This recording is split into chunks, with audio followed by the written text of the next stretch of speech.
Well, in one tax class that I took many years ago, they talked about a famous case from the U.S. Supreme Court, Gregory versus Halvering. I recall that particular case was the basis for the legal doctrine of substance over form. To what extent is that doctrine relevant here? Becky, I'm surprised you remember that case. It is a leading case, that is for sure.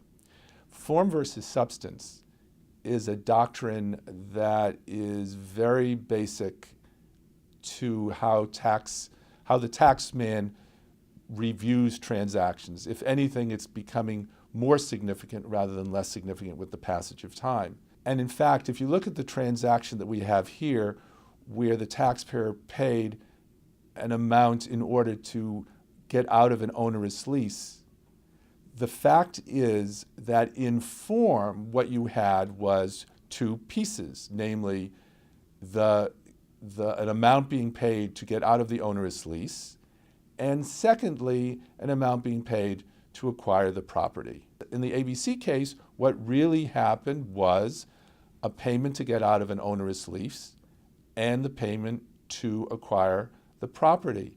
How it was done, the form that it took, in the end really shouldn't and in the end didn't matter. And the court as much says that in the decision. Here is a case where the taxpayer got the benefit of the form versus substance doctrine. The substance is what they were trying to get from the government, and the government was arguing, well, what really happened here is the form of the transaction was such and such.